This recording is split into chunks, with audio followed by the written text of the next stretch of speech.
నమస్తే, welcome to Suman TV. నోటి పరిశుభ్రత సరిగ్గా లేకపోవటం, ఇతరత్ర ఇన్ఫెక్షన్ల వల్ల మనకి చిగుళ్ళ సమస్యలు అనేవి వస్తాయి. చిగుళ్ళ సమస్యలు వస్తే మన దంతాలు కూడా ఆటోమేటిక్గా పాడైపోతూ ఉంటాయి.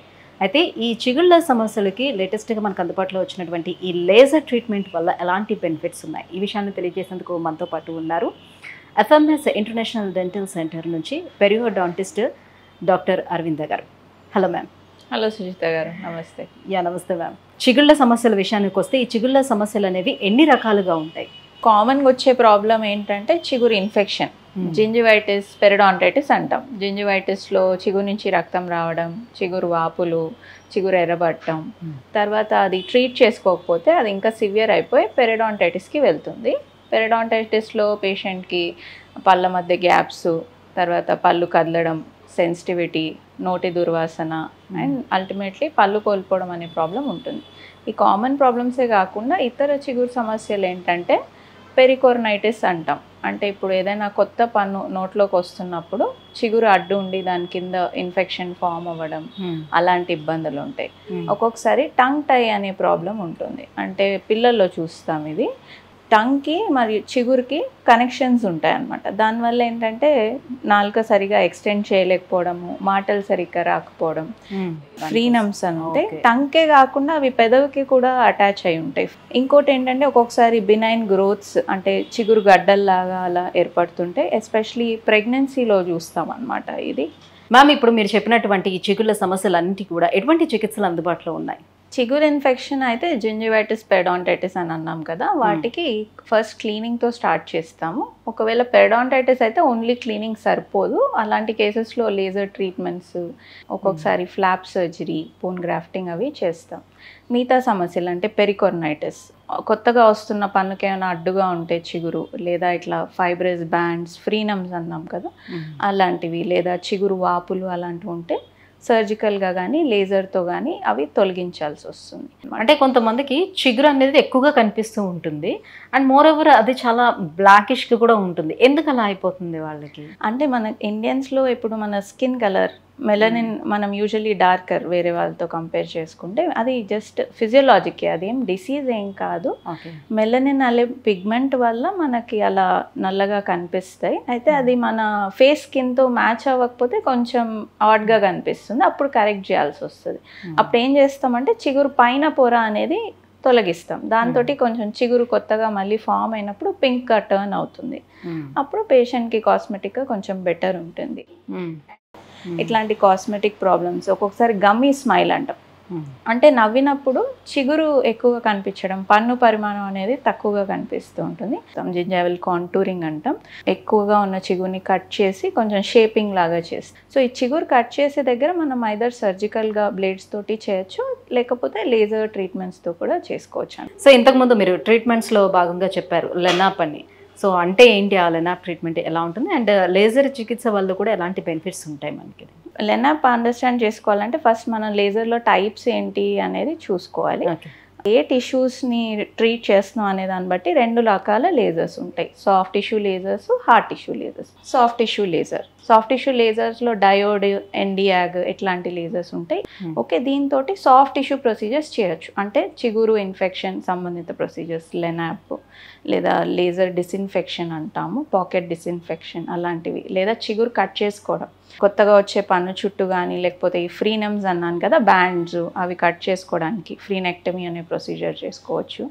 దెన్ ఏదైనా గ్రోత్స్ ఉన్న చిగురులో గ్రోత్స్ ఏమైనా ఉన్నది అది రిమూవ్ చేసుకోవచ్చు ఈ లేజర్స్తో. కొత్తగా ఏంటంటే ఇది హీలింగ్లో కూడా తోడ్పడుతుంది కాబట్టి లో లెవెల్ లేజర్ థెరపీ అని చేస్తున్నాం అనమాట. ఇప్పుడు నోటి పూత అంటాం, అల్సర్స్ లాగా వస్తుంటాయి, అది ఫ్రీక్వెంట్గా వస్తుంటాయి కొంతమంది పేషెంట్స్లో. సో వాళ్ళకి ఈ లేజర్ తోటి హీలింగ్ మంచిగా అవ్వడానికి తోడ్పడుతుంది అనమాట. వాళ్ళకి అప్లై చేస్తుంటాం. అండ్ లెనాప్ గురించి అడిగారు. ఇది ఏంటంటే దీని స్పెషాలిటీ, ఇది ఫ్లాప్ సర్జరీకి ఆల్టర్నేటివ్. ఫ్లాప్ సర్జరీ యూజువల్గా పెరిడాంటైటిస్ ఉంటే ఒక సర్జికల్ ప్రొసీజర్ అది. దాంట్లో ఏం చేస్తాం, చిగురు పన్ను నుంచి పక్కకు జరిపి లోపల ఇన్ఫెక్షన్ అంతా క్లీన్ చేసి కుట్లేస్తాం. ఇది ఒక క్లోజ్ ప్రొసీజర్, అంటే మనం చిగురు ఓపెన్ చేయము.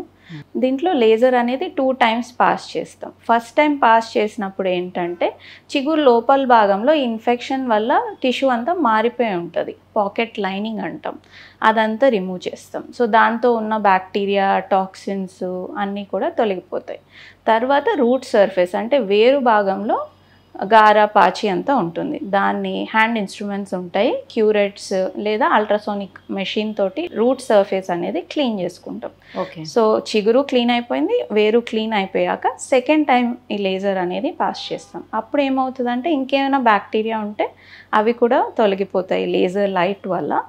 అండ్ హీలింగ్ మంచిగా అవుతుంది, బ్లడ్ క్లాట్ అనేది స్టెబిలైజ్ అయిపోతుంది ఆ ఏరియాలో, ఇంకా బ్లీడింగ్ ఏమి ఉండదు పేషెంట్కి, అండ్ హీలింగ్కి కూడా తోడ్పడుతుంది. ఇది హార్ట్ టిష్యూ లేజర్. ఇవేంటంటే పన్ను, ఎముక లాంటి హార్ట్ టిష్యూస్ ట్రీట్ చేయడానికి వాడతాం. అంటే ఇప్పుడు క్యావిటీస్ ఉంటే పుప్పి భాగం అనేది రిమూవ్ చేయడానికి లేజర్స్ వాడచ్చు, లేదా జ్ఞానదంతం ఉంది దాని చుట్టూ ఎముక రిమూవ్ చేయాలి, అలాంటప్పుడు ఇవి వాడతాం. క్రౌన్ లెంథనింగ్స్ అని కూడా చేస్తుంటాం. అంటే ఇప్పుడు ఏదైనా పన్నుకి క్యాప్ పెట్టాలనుకోండి, ఆ స్ట్రక్చర్ సరిగా లేదు, సరిపోదు అనుకుంటే చిగురు ఎముక తొలగిస్తూ ఉంటాం, అలాంటి వాటికి వాడచ్చు. బ్లీచింగ్కి వాడచ్చు, సెన్సిటివిటీ తొలగించడానికి కూడా ఈ హార్ట్ టిష్యూ లేజర్స్ అనేటివి వాడచ్చు. లేజర్ తోటి అడ్వాంటేజెస్ అడిగారు as compare to regular procedure. ఇది లెస్ ఇన్వేజివ్, అంటే మనం బ్లేడ్స్ వాడము ఇక్కడ కట్ చేయడానికి, అండ్ నీడిల్స్ అంటే మామూలు ఫ్లాప్ సర్జరీకి ఇంజెక్షన్తో అనస్థీషియా ఇవ్వాల్సి వస్తుంది. లేజర్ ప్రొసీజర్స్తో మైల్డ్ అనస్థీషియా అంటే ఎల్ఏ జెల్ కానీ స్ప్రే కానీ వాడుకుంటే సరిపోతుంది మోస్ట్ ఆఫ్ ద కేసెస్లో. అండ్ సూచర్స్ ఉండవు, కుట్లు ఉండవు, సో మళ్ళీ పేషెంట్ రావాల్సిన అవసరం ఉండదు, హీలింగ్ దానంతది అయిపోతుంది. మళ్ళీ అది హీల్ అవ్వటానికి టైం తీసుకోవటం అలాంటిది ఏమీ ఉండదు, అంటే ఇంకా అక్కడ సర్జరీ అనేది ఏం జరగదు కాబట్టి, మనం ఓపెన్ చేయలేదు కాబట్టి ఈజీగా హీల్ అయిపోతూ ఉంటుంది. లేజర్తో ఏంటంటే కట్ చేసినప్పుడే బ్లడ్ క్లాటింగ్ అనేది ఆటోమేటిక్గా జరిగిపోతుంటుంది. ఆ లైట్లో వచ్చే హీట్ వల్ల బ్లడ్ కోఆగులేట్ అయ్యి మీకు బ్లీడింగ్ అనేది ఉండదు. సో బ్లడ్ థిన్నర్స్ తీసుకునే పేషెంట్స్లో లేదా ఏదైనా మెడికలీ కాంప్రమైజ్డ్ పేషెంట్స్ అంటే కార్డియాక్ పేషెంట్స్లో ఎవరిలో అయితే సర్జరీ చేయలేమో వాళ్ళలో ఈ లెనాప్ ప్రొసీజర్ అనేది, లేజర్ ప్రొసీజర్స్ అనేది చేసుకోవడం బెటర్, కన్వీనియంట్ వాళ్ళలో. ఇంకోటి ఏంటంటే ఈ లేజర్ లైట్ వల్ల డిస్ఇన్ఫెక్షన్ అయిపోతుంది, బ్యాక్టీరియా అంతా తొలగిపోతాయి. సో యూజువల్ సర్జికల్ ప్రొసీజర్స్ తర్వాత యాంటీబయాటిక్స్ అవన్నీ ఇస్తుంటాం, లేజర్ ప్రొసీజర్స్ తర్వాత అది కూడా అవసరం ఉండదు. మ్యామ్, లేజర్తో ఎలాంటి బెనిఫిట్స్ ఉన్నాయో చెప్పారు, దీంట్లో ఏమైనా డిసడ్వాంటేజెస్ కూడా ఉన్నాయా? ఈ లెనాప్ తోటి ఒక చిన్న డిసడ్వాంటేజ్ ఏంటంటే ఇప్పుడు సపోజింగ్ మనం బోన్ గ్రాఫ్టింగ్ చేయాలి అంటే ఇది క్లోజ్డ్ ప్రొసీజర్ కదా, సో బోన్ గ్రాఫ్టింగ్ లాంటివి అటెంప్ట్ చేయలేము లేజర్ తోటి. ఒకవేళ పేషెంట్కి బోన్ గ్రాఫ్టింగ్ అవసరం ఉంటే మనం రెగ్యులర్ ఫ్లాప్ సర్జరీకే వెళ్ళాల్సి ఉంటుంది. ఇంకోటి ఏంటంటే ఈ ఎక్విప్మెంట్ కాస్ట్ అనేది కొంచెం ఉంటుంది కాబట్టి మీకు ట్రీట్మెంట్ కొంచెం additional cost as compare to surgical treatment కంటే ఇది హయ్యర్ కాస్ట్ ఉంటుంది. లేజర్ సేఫ్టీ ఒకటి దృష్టిలో పెట్టుకోవాల్సి ఉంటుంది. అంటే యూజువలీ పేషెంట్ వచ్చినప్పుడు ఐ గాగుల్స్ డాక్టర్కి పేషెంట్కి కూడా ప్రొవైడ్ చేస్తాము. ఒక ట్రైన్ లేజర్ స్పెషలిస్ట్ దగ్గరికి వెళ్తే పెద్దగా సైడ్ ఎఫెక్ట్స్ అనేవి ఏమీ ఉండవు మేడం. అండ్ యూజువల్లీ అనస్థీషియా అవసరం లేదు అని ప్రమోట్ చేస్తాం లేజర్ని, బట్ పేషెంట్ కొంచెం పెయిన్ థ్రెషోల్డ్ అనేది డిఫరెంట్గా ఉంటుంది, వాళ్ళు ఎంత బేర్ చేయగలుగుతారు అనేది. సో కొందరు పేషెంట్స్లో అనస్థీషియా కూడా వాడాల్సి ఉంటుంది, so case to case differ అవుతుంది అది. సో ఆఫ్టర్ ట్రీట్మెంట్ తర్వాత వాళ్ళు ఏమైనా ప్రత్యేకించి ప్రికాషన్స్ తీసుకోవాల్సి ఉంటుందా దీనికి?